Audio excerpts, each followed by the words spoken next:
naddala mukulu wa Bedi Bwanika takoze kutuyamba kibuga kutambula nga bwe kirina okutambula. Bwolaba kabonera esigadde nga bwe yali era abantu beebu. Ekisooka Bedi Bwanika tabeerangako mu DP. Okimanyi naliko n'omwogezi wa DP. Alina ekibiina kye naye ndowooza waaliwo weevaawo, waaliwo laalizi ezaakolebwawo nga DP naddala UID ezikulembedde. Awo weyegattira mu DP najjira mu kibinja kye bayitanga DP block.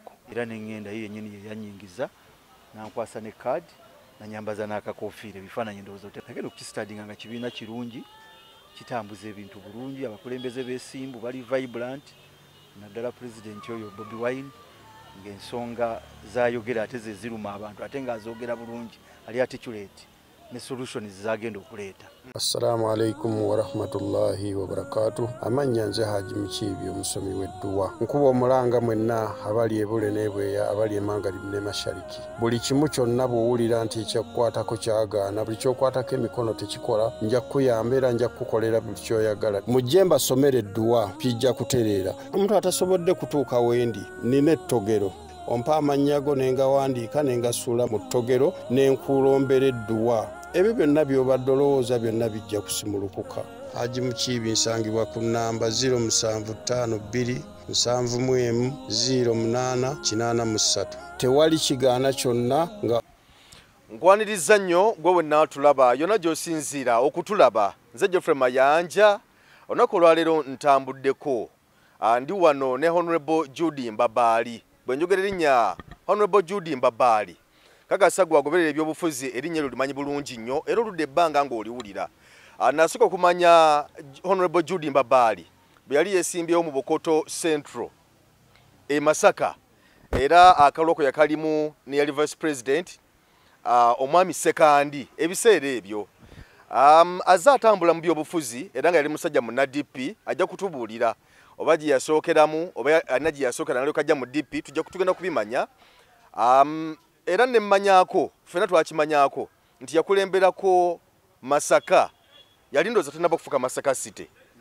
Masaka LC yes LC5 yes emirimu n'agitambuza bulungi nnyo sayidi eyo okutuusa eruya kiwummula era nga mu kaseera kano agamba nti azze kimaanya ayagala kyabaka bwa Parliament mu kifo awali omukulu Honorable Dr. Abedi Bwanika. Gwendi nayo olunaku olwaleero nsaba onzikirize akubuuzeeko. Abatulaba n'abatuwuliriza mbalamusizza banyanjudde amanya nze Judy Mbabaali ndi munnamateeka. Honorable bitambula bitya? Bitambula bubisi, bitambula bulungi. Mpozi mwetuli. Ebyobufuzi obitambuza otya ennaku zino? Ebyobufuzi mbitambuliza mu kibiina ekya National Unity Platform. Mwendi nga member ate ng'omu ku balooya b'ekibiina ekyo ndi ku legal team. Ndowooza mwatulabye nga tuli mu musango gwa Nalukoola. Ebya DP mpulidde oyogera ku DP ebyo bikadde ssebo navaayo kasita mmawo DP yagitwala mu NRM z'omu ku baagaana okgenda naye mu NRM era kasita yalemera kuba pulezidenti bw'ekibiina ekyo. Kuba nomale bw'osala eddiiro ekibiina okireka naye yasigala nga ye pulezidenti waakyo era n'agamba nti bwa pulezidenti abuvaako era omulabye yayongedde ne yeesimbawo. So kati ffe abaalabuka amangu ne tumuviira twali batuufu era nalabye nga ne bannange bangi nnyo abasigalayo nabo bwe balabye ekyabadde embalala ne bagamba nti naffe twagala tuve mu DP eno maawe alabika agiwambidde ddala agimaamidde twagala okubeegattako eyo mu NUP. So ebyobufuzi bwe bitambula bwe bityo gye tuli ssebo gye mbikolera kati. NUP ogyegattako ddi? NUP ngyegattako ndowooza omwaka gumu emabega subira nti guweze. Oweekitiibwa Kyagulanyi ne banne bwe bakimanyaako nti DP erina ebizibu ne batandika okunjogereza kuba babadde bamanye ndi mukulembeze mulungi. Nange saagaane mbagana naye kamunindeko mmala okwetegereza embeera n'okusitadinga ekibiina kyaffe ekya NUP ekyo nkirabe nagenda okukisitadinga nga kibiina kirungi kitambuza ebintu bulungi, abakulembeze b'esimbu bali vibrant, naddala pulezidenti oyo Bobi Wine ng'ensonga zayogera ate ze ziruma abantu ate ng'azoogera bulungi ali articulate ne solution zagenda okuleeta.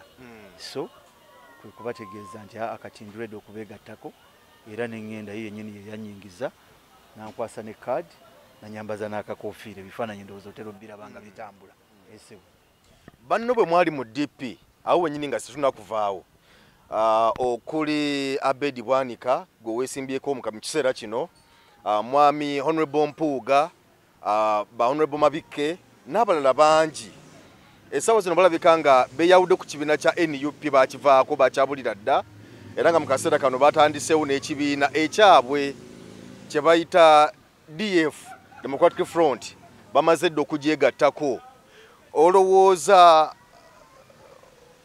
baali tebeeteeseteese kimala okwegatta ku NUP?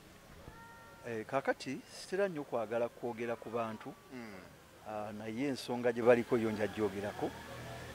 Ekisooka Abedi Bwanika tabeerangako mu DP, okimanyi naliko n'omwogezi wa DP alina ekibiina kye naye ndowooza waaliwo weevaawo waliwo laalizi ezaakolebwawo nga DP na UID ezikulembedde awo weyegattira mu DP najjira mu kibinja kye bayitanga DP block era nze mwe namulabira nga azze mu DP naye yamalayo akaseera katono ate n'agenda mu NUP.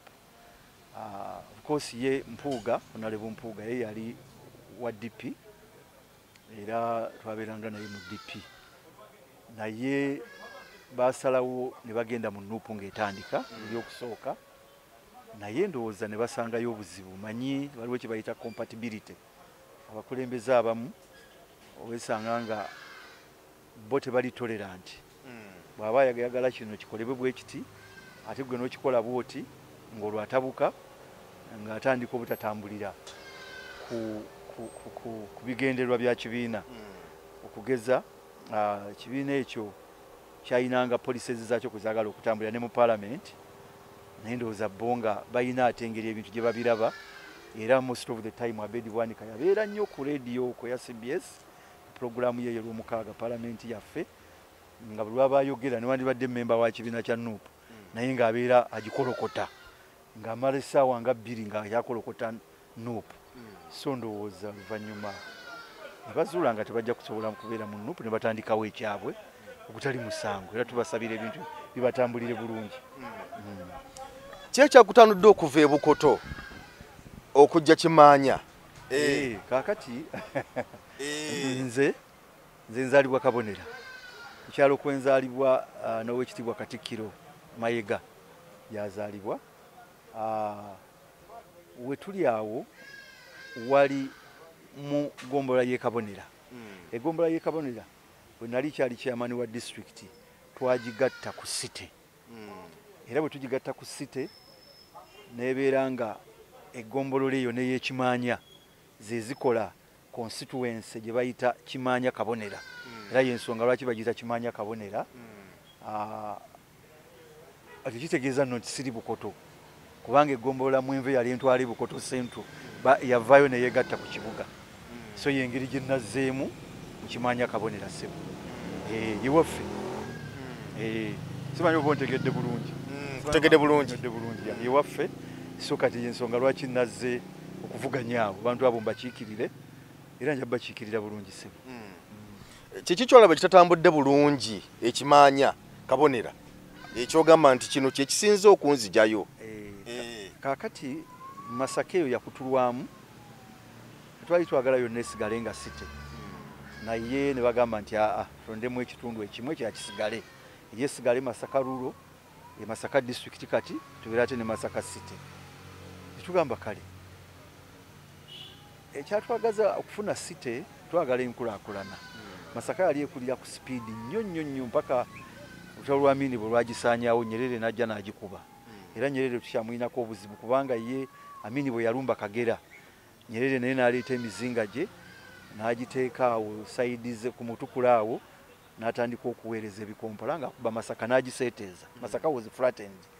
Kaakati ne tujja nga tugizimba mpola mpola naye ate neefuna obuzibu obulala bwa President Museveni naye bwe yalwana era yayitira Masaka ndowooza okimanyi nti yamala ebbanga ddene ng'ali awo e Masaka. Tusanga gavumenti tetufuddeeko. However bwe batuuka okugaba ebibuga ne batatugabira kibuga era ffe ne batuleka ng'ensonga gye bawa nti ffe tukyali mabega ng'ekibuga Masaka tetusobola kubeera site ne tugamba mmwe mwatukuba President Museveni olundalo olw'ensanvu mu omwenda walulimu ne luno olw'ekinaana mu omukaaga lwaki otuleke mabega n'otakiba kibuga ne tukulaakulana so mu Kaaya n'okwo eventually twafuna ekibuga byaliwo saagala kubiddamu naye ekibuga tekitambudde ku spirit kati emyaka gino 5 nga bwe kirina kutambula I think olw'obukulembeze saagala kunena nnyo mmeeya kubanga ye mmeeya abeera Masaka n'akola administration ekibuga kikulaakulana ssente n'emikwano ne projects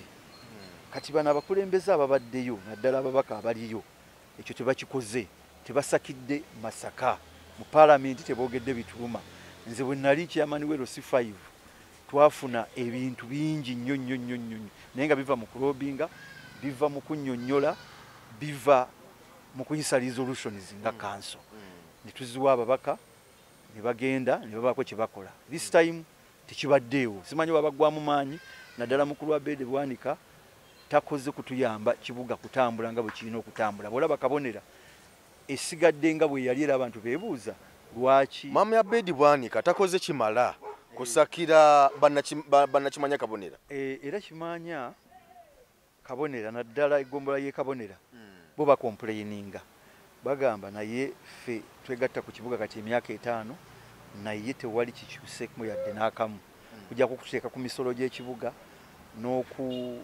n'okututulugunya waliwo omusolo gwe babateekako guno ogw'enju weerabidde we baguyita property tax bye babateekako kati bibamenya ate tebalina kye bafunyeemu tebalina bitaala tebalina ki kati nze nendaba nga obwo obunafu buli ku mbwaka waffe wa parliament kubanga ogenda mu parliament gye bagabire ssente era olina okulaga nti Masaka ng'ekibuga ssente ze mutuwadde entono tulina problemu eno n'eno ku kibuga tebazimbamu nguudo za ttaka simanyi oba okimanyi zirina kubeera za kolas kati oba olina okulemerako n'olaga nti twetaaga ssente twetaaga essente zizimba enguudo eza kolas kati mu kabonera mwonna temuli luguudo lwa kolas ate nga kibuga myaka 5 ate nga bw'obanga ozimba ekibuga oyina okukola kye bayita even distribution ne kati yegombolola yo yasigala mabega nikimanya yennyini kubanga zeze gombolola ebbiri ezikola kimanya kabonera naye tumwali luguudo lwa kolas lwe bazimbyemu era bw'otuukayo ojja kugamba yi bano balabika si kibuga Masaka kati ze ensonga ezindeeta mu palamenti manyi nja kuzoogerako ate nzigusa bw'onaaboze ng'ofunye card in case ya NUP n'ogenda bannakimanya kabonera n'obaguza ensonga zo ne bazigula otandikira ku ki ekisookera ddala ndi looya ate ndi musajja agoberera ensonga ekimu ku binnuma kwe kulaba nti Supreme Court yasalawo n'esazaamu etteeka erya UPDF Act ng'egaana amagye kooti z'amagye okuwulira emisango egyo egirowoozebwa nti gyekuusa ku magye naye nga ziziddwa abantu ba bulijjo yali very clear naye palamenti eno neekola ensobi ate neddamu etteeka n'erikomyawo ne baliisa ekyo nno kimenya amateeka era omusango bange bagutaddeyo naye ekyokubiri twetaaga okulaba nga ekyo tekibeerawo njagala nkozese platform eya palamenti nabe ng'etteeka eryo tulisazaamu nga palamenti kubanga mmanyi tusobola ffe nga palamenti okukola amendment mu tteeka ne tulipiiringa obwo sections obukyamu simanyi oba ontegedde bulungi kubanga kooti ziyinza okutya President Museveni yazikwata zonna n'aziteeka mu ngalo ze mu nkwawa ze kati ziyinza okutya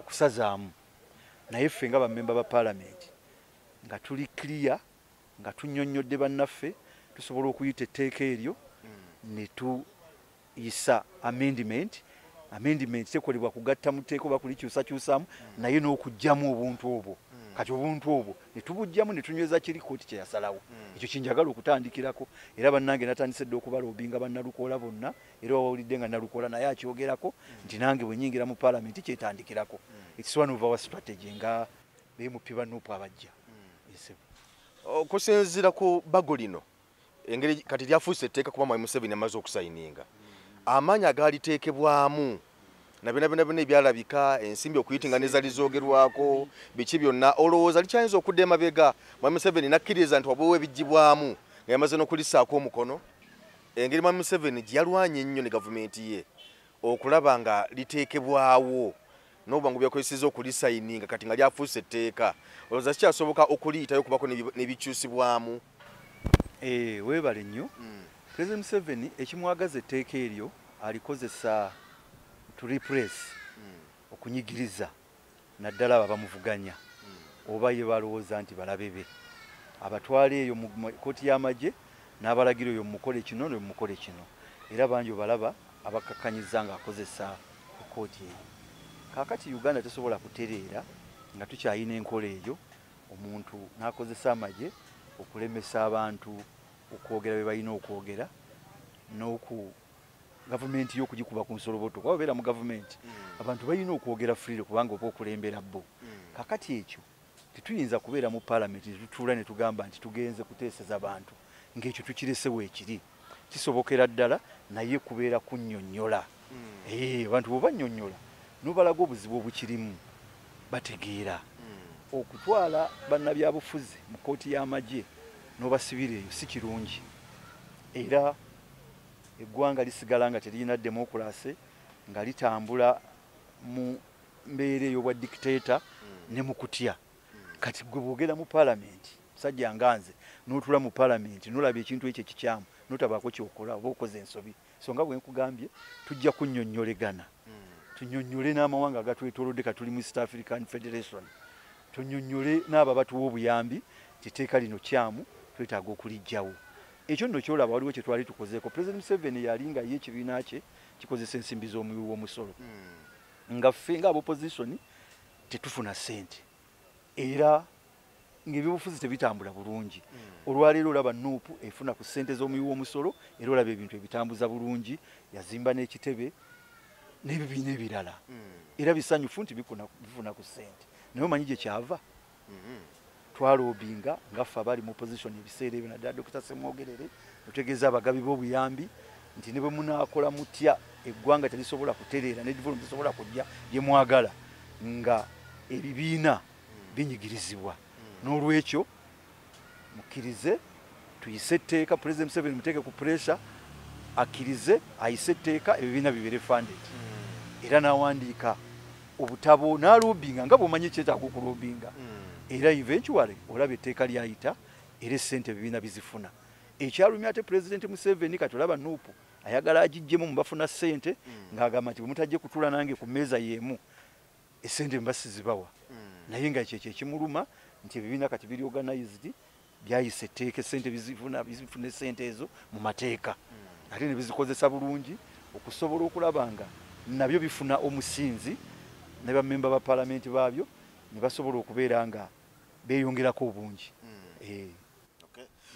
Enkubiriza ya Speaker wa Parliament mu Parliament omwo si Anita Mongo yekka n'abalala bazze babeerawo Mwami Sekandi Mukyala Rebecca Kadaga kubanga yakolako ne statement emu Mukyala Rebecca Kadaga n'agamba nti nze Mwami Museveni singa sinze wali badde ne mu Parliament tokyalimu ebyo yabyogera bwe bali bavuganya ennyo ne Jacob Oulanyah kuba Speaker.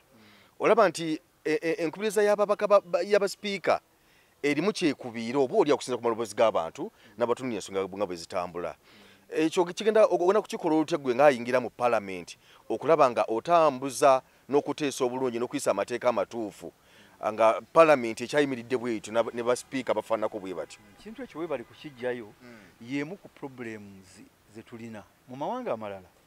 Speaker bw'alondebwa ng'alondeddwa abantu ku tiketi y'ekibiina ekimu kasita nfuuka Speaker ekibiina kiri akivaamu n'abeera ng'ali Nuuto nga yeetengeredde. Wano ewaffe asigala nga ne mu kokasi y'NRM agenda nga ne mu miitingi z'NRM azibeeramu ne bye bateesa byonna ebigenda okujja nga babiteeseza eri ne babireeta babiyise. Kati ekyo kikyamu kyetaaga okukyuka era nze ndowooza twetaaga amendment mu tteeka ebeere nga Speaker olumulonda kasita alayira bw'ati ng'ebyekibiina kyajjiddemu abireka ng'abeera Nuuto nga n'okugendayo mu meeting ne mu parliamentary caucus yaabwe tagendayo ng'ali Nuuto. Otherwise toyinza kubeera na Speaker ng'ali partisan n'olowooza nti munaabaako kye mukola mu Parliament. byebimu ku bintu bye tulina okukyusa era simanyi lwaki bamemba ba palamenti bano abaliyo n'abalala ababaddeyo ensonga eyo tebagiraba nti yeetaagisa naye nze bwentuuka sebo kyekimu ku byengenda okutandikirako esebo ekifaananyi kya palamenti tukitunuulire nga bwe kimiridde essaawa zino kubanga abantu tuwulya amaloboozi nti palamenti engeri gyekolamu emirimu gyayo ya kibogwe ababaka bagendeyo bugenzi kulya ssente ababaka tebakyafaayo kuyisa mateeka gafa ku bantu olaba nti bwe wabeerawo ebyokuyisa palamenti lwejjula bwe wabaawo ebintu ebikolebwa nga byamagezi oba olyawo nti ababaka tebalabikako palamenti eno mugenda kugibeeramu mutya kakati ekyo nakyo kizibu kyamaanyi naye nze njagala amagezi gendowooza ekifaananyi kya palamenti ekifudde ekifaananyi ekifudde nnyo ekya palamenti buli muntu yenna agamba nti ababaka abasinga nga bakibogwe kati nupu eyo yakisalidde dde amagezi era njagala kwebaza mwami Kyagulanyi oyo ne bane bakulembera nabo bali focused ku luno bagambye omuntu okumuwa tiketi ateeka okuba nga bamwetegereza nga bamulabye nti asobola nti era yoyo anaasobola okutuuka mu palamenti n'atasirika n'atateesa ng'ebintu tabisoma nga tabeerayo so ke kakuŋŋunta kano koolaba era kyova olaba bo aba nuupu nga nange mwendi twakyusizza dda engeri gye tulondamu ababaka ba palamenti walaba Nalukoola engeri gye twamufunamu bonna baali baagala baali bangi naye nga abantu tebabamanyi yo pate neesalawo nti katubawe chance abantu bafe bagenda okulonda abantu bano mbalabe bombi era ne babateeka mu debate ne bagenda ne baba interviewinga bababuuza ebibuuzo eventually process yagenda okuggwa nga oyo nuupu gwesuubira nti ye mutuufu era gwe yawandako eddusu nga n'abantu gwe bagamba nti ono yajja okusobola era nze nsaba ekyo kyeyongere mu maaso tusobole okufuna ababaka abalungi Nalukoola bw'omulaba akuswaza tanaba nakuweza yawezeza omwezi mu palamenti naye omulaba anyeenya ebintu abikola amateeka agategeera ate alemera ku nsonga nti si wa kibogwe era tatuswaziza twagala ababaka bafaanana bwe batyo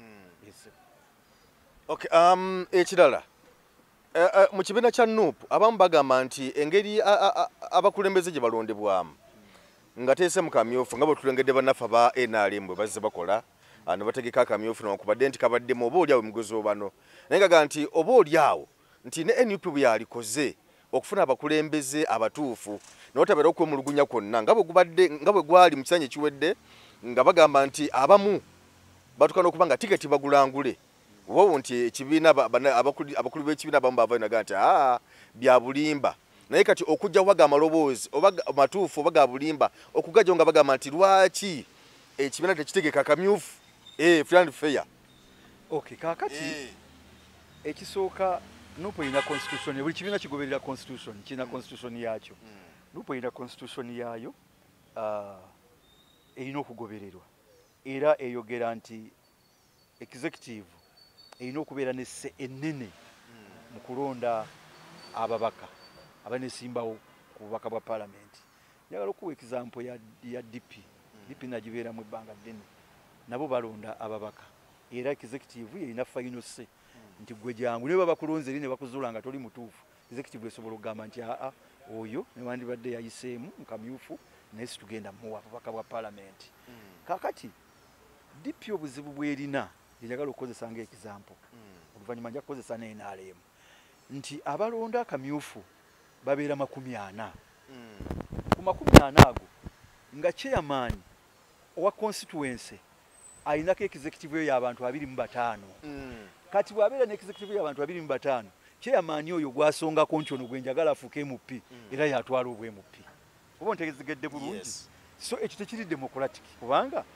already waliwo majority dictatorship abirimu bantu bali 40 ku 40 25 bamemba b'executive yajja n'ekitole ekimu ne musigalawo 15 bano ne babawangula ntegerekese bulungi kakati ono nuupu yo kye yakola yeegamba ffe katuteekewo election management committee buli muntu agenda okwesimba olw'okuba agenda mu parliament tumutunulemu ffe ng'aba-executive nga tuyita mu mu elections management committee era bwe tumala okumuyisa olwo tugende wansi abantu bagambe nti abantu bano be bavujjeyo empapula ani mmwe aba wansi gwe mwagala ani gwe muwulira ani anaakola abantu abo ne bagamba nti ffe twagala Mbabaali ffe twagala ono ffe twagala ono era ebibuuzo ebyo bye babuuza abantu nabyo n'ofunako 50 ne bino by'oyiseemu interview ne debate n'ofuna 50. I think that is a fair process. Kubanga eyamba ekibiina first of all okufuna candidate omulungi nga ne party emaze omwasesinga. Ekyokubiri tosobola kubba bululu ngeri wansi gye babubbirayo ne baleeta obuntu nga yabubbye nga bawulira eby'NRM. Ekyokusatu nopu kibiina kito bwekiba ekibiina ekito gavumenti eyagala nnyo ebeere ng'emanipulating process eyiseemu abantu abanafu. So kisobokera ddala singa obitwala eyo wansi katugambe kabonera bayinza okumanipulating ogenda okwekanga nga Judy Mbabaali gavumenti gwetya si yayiseemu nga bo baleese mulala oluusi gwe banaagula era balaba bamu babaguze ne babatwala. So kati process eno ya nuupu eri tight bulungi nnyo nti si kyangu kugimanipulatinga.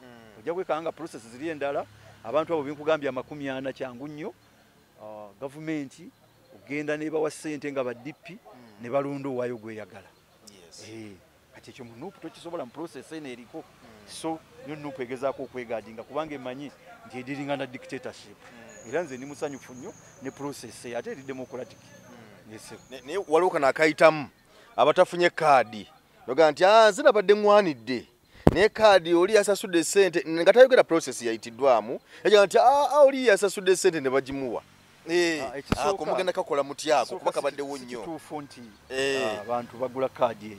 Nze netegereza ni musajja mwetegereza nnyo era nawulira nga abantu babyogera nenkola investigations naye si kituufu nti waliwo bwe bagenda ne bawa.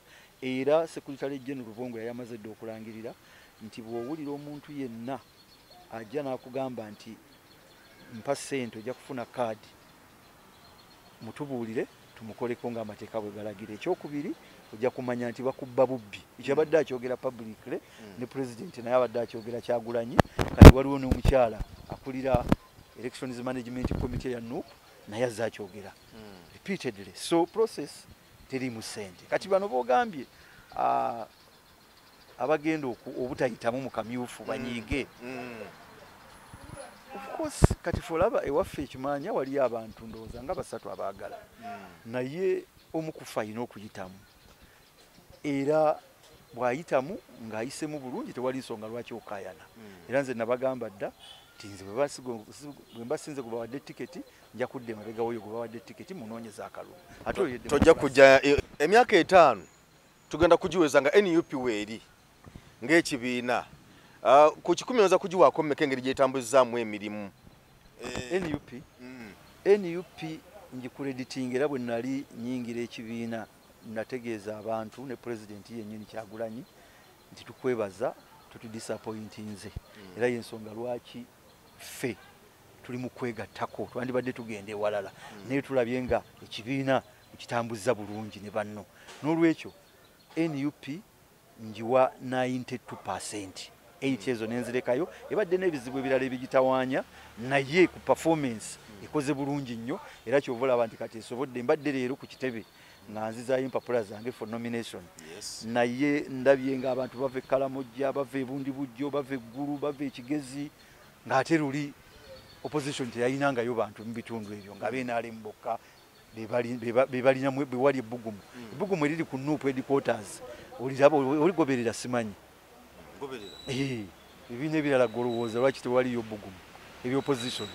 Kitegeeza nti omulimu NUP gutambuza bulungi era abantu bagyegaseeko ate ekibiina kyonna okukula kikula bantu ate okufuuka ekyamaanyi kulikuruutinga miti mito olaba emiti emito gyonna gigamba tugenda mu NUP. Kakitegeeza ekibiina kirina future ate abavubuka abo be basinga obungi ate be bali active be basobola okumobilizinga bannaabwe gavumenti tugijja mu buyinza. So kirina very bright future era nkiwase bu 92 8 eyo kangirekeyo. Very good performance. Omukulembeze we Robert Kyagulanyi Ssentamu avuganya Mwami Museveni. Mwami Museveni kikyolaba kyatakoze mu myaka 4 kyogamba nti agwanidde okuwummula Kyagulanyi ayingire. Mwami Museveni ebyo byakoze eggwanga bino bingi. Ekisooka yajjanga omununuzi naye n'afuuka dictator. Ekyokubiri njagala kukola samali kubanga bingi. Ekyokubiri ekonomi yaffe terina gyegenze. Eggwanga ligese mu mabanja. Ndowooza owulira bakugamba nti kati buli mwana gw'ozaala alina okusasula obukadde n'obukadde bwa ssente nga tuzaayo ssente ze twewoze. Corruption alinga corruption. enguudo bw'ogenda e Masaka eyo kati tunulira oluguudo lwe Mutukula Masaka Mutukula simanyi oba wali oluyiseeko ennaku zino oluguudo lubi naye nga lwe lusinga okuyimirizaawo ekonomi ya Uganda naye abadde talukola twamala kutabuka nga ndi chairman tutabukira gavumenti ne bagaba bagenda dukola naye n'okutuusa kati lunaba kutandika kukolebwa kati batandiseeko bakolamu obutundutundu butini kakati ebyo byonna n'otunuulira ebyobulimi Masaka yali ekulaakulana nange balima emmwanyi kati tetukyafuna sente mu mmwanyi twakatandika kufunawo juzi wano ate nga Katikkiro Buganda ezitaddemu amaanyi nga gavumenti teyagala abantu bagaggawale era olaba bwe yalabye nga ate emmwanyi ekutta akati abantu bali mu kugaggawala ate ekitongole n'ekijjawo ebintu byonna ate n'ebizza mu ministry tumanyi nti ministry ya agriculture nafu nnyo tesobola kulakula era olaba ministry ya agriculture lwakutte mu mmwanyi ate ebbeeyi n'egwa n'abalimi bali eyo bakaaba so bingi nnyo President Museveni byakoze yatusuubiza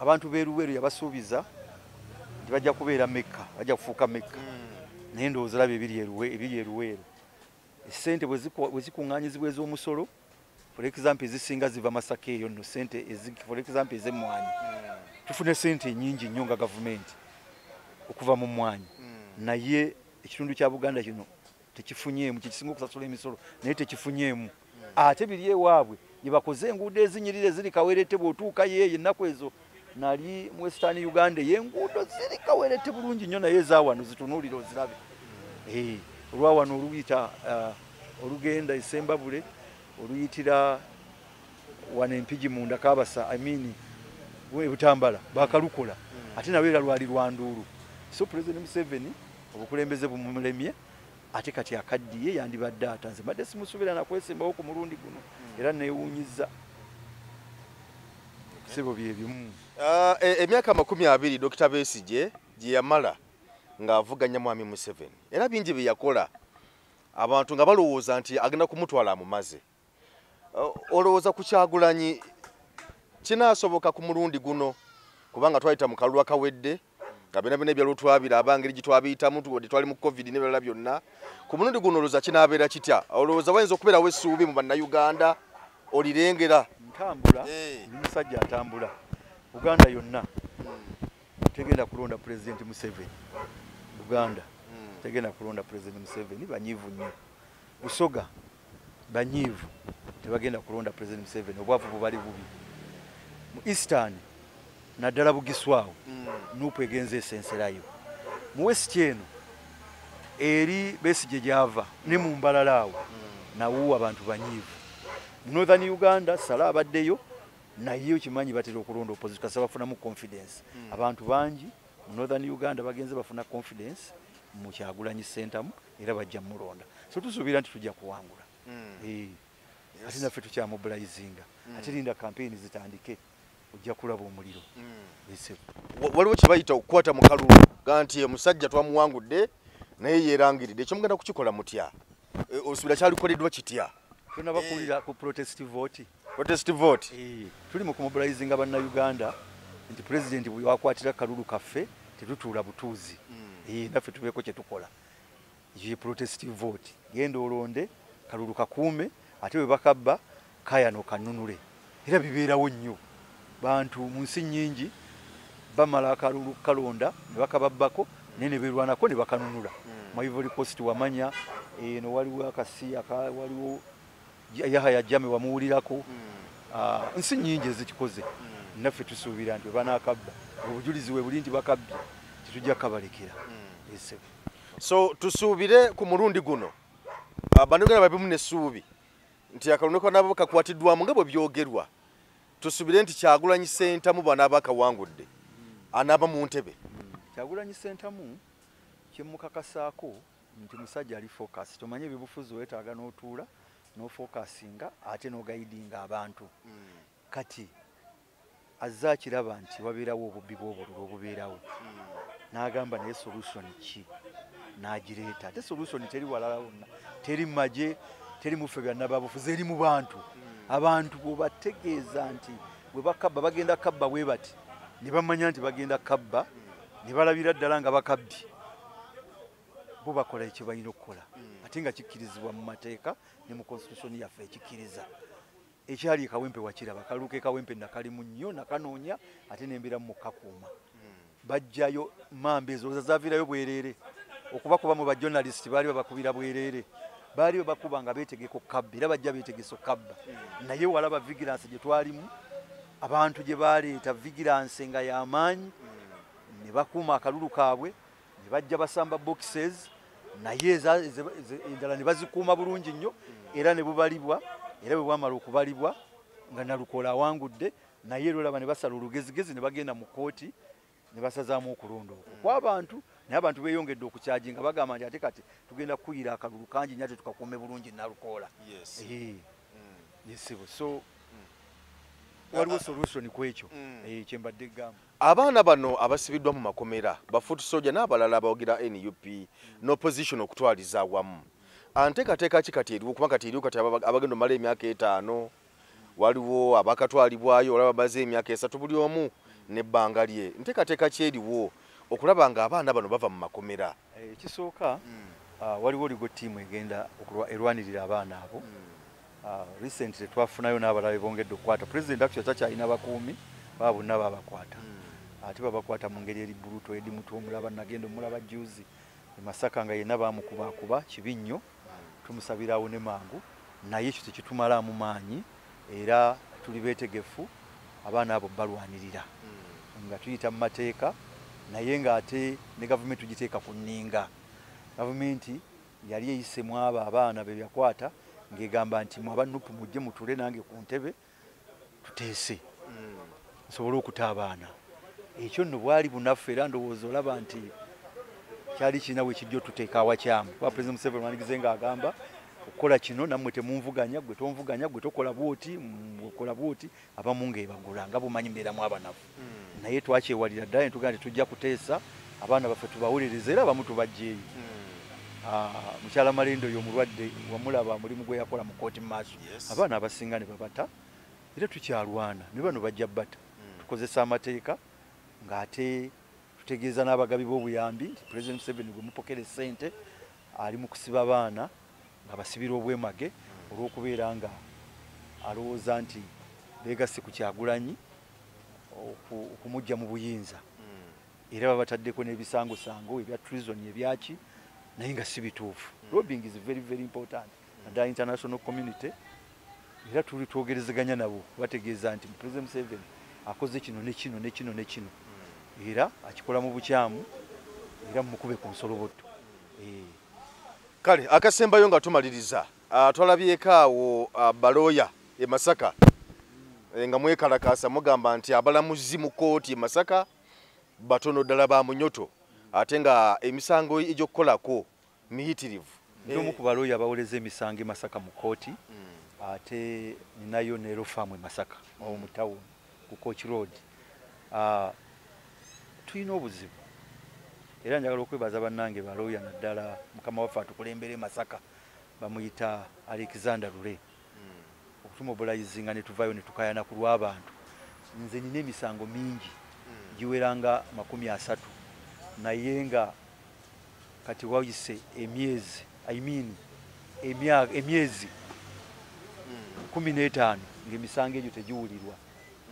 Omanye ensonga eriwo omulamuzi yaliwo yagenda okusoma judiciary netatuweereza mulamuzi mulala kati ne wabeerawo omulamuzi omu omulamuzi oyo n'abeera overwhelmed kubanga kooti y'e Masaka etwala Kalangala etwala district zonna eza Greater Masaka district za ziringa 10 yezitwala ate ekitundu nga bwolaba kikulaakulana abantu misango mingi ttaka yafuuka ekibuga kati ttaka lyafuuka akataka kati abantu bakayana naye bagenda mu kooti ne bateekayo emisango ne gitawulirwa.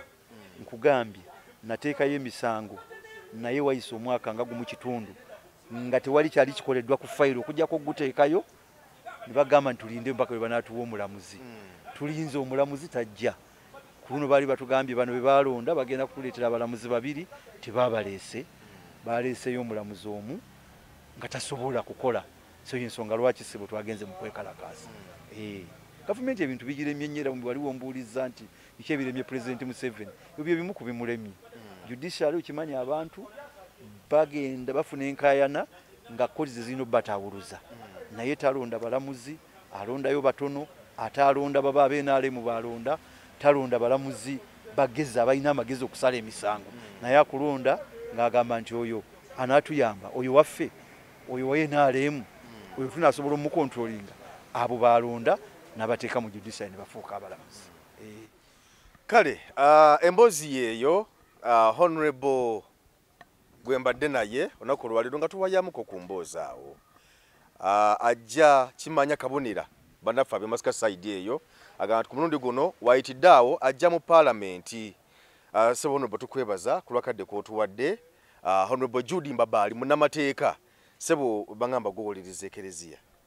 Sebo kisooka nali president w'abaloya abakatuliki naye nga bomanyi ffe tetweremeza mu buyinza ebisanja byange bwe byaggwayo nempumula ate ne tulonda omuntu omulala yakulembera naye nga ekereziya katulika sebo bwebeera n'emisango ngiyingiramu nenzikwasaganya bulungi. Nnaku zino tulina ekizibu olaba Shirayini wali mu Kisenyi ey'abajulizi sendi bali ku ddembe hamu yazimba awo hamu yajja n'awamba ettaka ly'ekereziya Archbishop n'amuwandiika ebbaluwa hamu ave ku ttaka nakati hamu akyalemeddeko kati eyo ensonga baginkwasizza nayo njirimu. Ensonga endala mukyala Nyerere yali alina okujja bajulizi bano atukeko naawo ku bajulizi bano buthaadi naye bagenda okulaba nga akakubo nga tosobola kuyitawo kakubo kafunda hamu abo ne banne beekwata akakubo ne bafunza naye eyo Shirayini ate manyikiddwa wonna wonna ate netteeka lirikiriya ne terina access road erikiriya bulungi kubanga hamu ne banne bagiwamba. Kati ebyo byonna byonna sebo bye tuliko kati ombuziza ku kyokuwolereza Ekereziya Katulika kati ensonga gye tulina eri mu ofisi yange gye nkolako era nsuubira tujja giggusa namaze dde okukwatagana ne road mayor ne Idi mukyala Sharifa Buzeki. Okay, kale tetuyinza sinza kwongerezaako awo tweyanza nnyo tweyanzega badde atulaba badde ne Honorable Judy Mbabali munakibiina kya NUP ajja kimanya kabonera mubaka bwa parliament. Kiriza kwagaliza akaseera kalungi nze Geoffrey Mayanja weraba.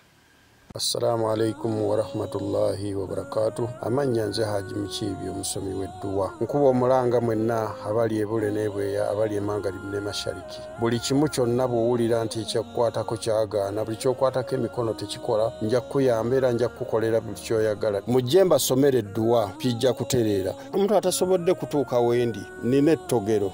Ompa amannya go ne ngawandiika ne ngasuula mu ttogero ne nkulombera edduwa. Ebyo byonna by'obadde olowooza byonna bijja kusimulukuka. Haji Mukiibi nsangibwa ku nnamba 0752 71 08 83. Tewali kigaana kyonna nga Allah ye mubeezi waffe.